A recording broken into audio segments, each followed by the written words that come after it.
Snaravan Dracovin, Lord and Emperor of the Dracovin Empire, and welcome! It is time to continue my discussion on Werewolf the Apocalypse in the World of Darkness.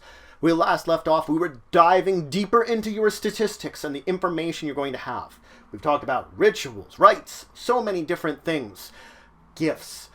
Now let's talk about rage. Rage is both a measure of the passion of a werewolf and also measure how far away they are from nature itself. It is both a lust for madness and an attraction to the very beast deep within them. Rage gives them the capacity to do extraordinary deeds, but oftentimes leaving behind regret at the actions that they did under the influence of rage itself. It also allows a Garou to shift between wolf and man in every step in between. Much of the great amount of energy a Garou spends is towards controlling rage. To harness this rage in a positive way, in a good way, and not let it control them. Rage comes in two forms: a permanent spherical dot and a square rage pool. Your rage pool will go up and down. It will never go higher than your permanent rage. But your permanent rage is difficult and does not change very often. It will pretty much stay the same. It's that temporary rage, your dots, your pool, which will fluctuate as you use your rage or regain your rage. So your rage rating will be constant. The pool will fluctuate. So if something calls for a rage test, it's using your rating. But that is the most common use of rage. Frenzy. If you make a rage roll and you get 4 or more successes, you frenzy. You've tapped into too much of the rage boiling deep within you. Rage can also be used for a number of other things. You could spend a point of rage in order to gain an extra action on your turn, no more than your dexterity score. You can spend a point of rage to shift forms without requiring the stamina plus primal urge roll. You can just instantly shift forms. You can spend a point of rage to ignore the effects of a stun if you get stunned, and just allow yourself to act as normal, just for a turn. You can also spend a point of rage should you become incapacitated to not fall unconscious. You will roll your rage, and for each success you get at a difficulty 8 roll, you remove 1 level of damage you had taken from your health. You basically instantly heal up damage, including aggravated damage, to allow yourself to continue the fight. Now, it's important to note that this one in particular is very easy to drive you into rage. You get to roll 2 extra dice to check if you would rage, basically. See if you get 2 extra successes just in particular for raging.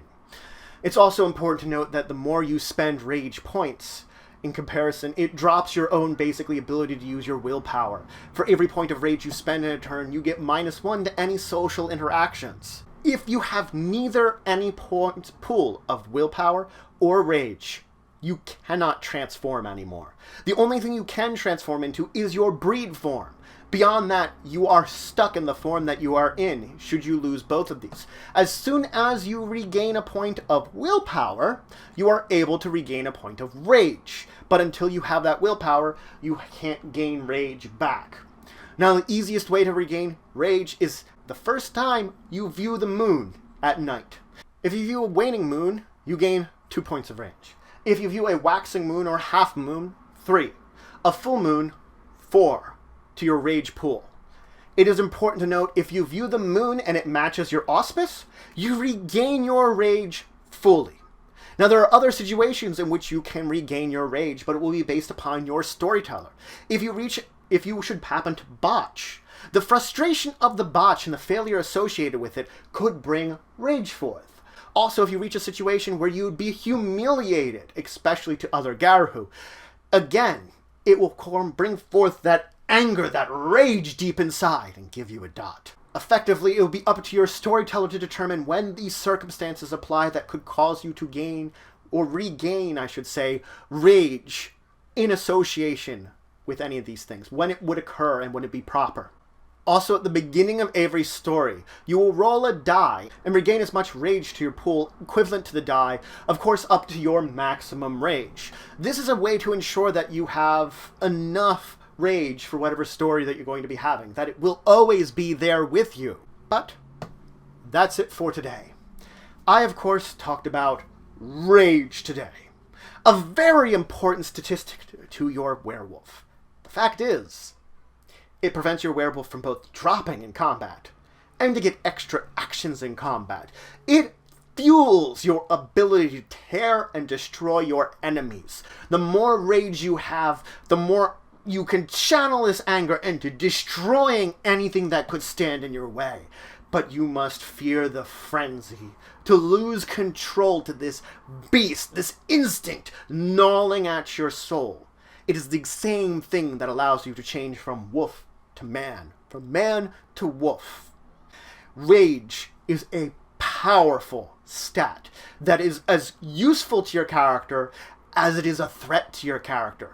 The threat of losing control, but the strengths and power, your ability to change, the ability to be a true beast within combat, and no enemy should be able to stand against you when you harness it correctly. Rage is both power and weakness.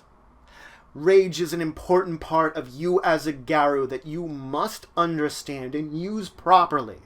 For losing control means bad things for your character, but harnessing it correctly can mean everything. In the next episode, I will talk about gnosis and hopefully willpower. But if you have any questions, comments, anything you want to say, anything you think I left out, please just leave in the comments below. Please like, share, and subscribe. It shows support the channel, the Empire, and the work I do. If you want to show some extra support, you could always check out my Patreon, link description below. There are some great rewards there.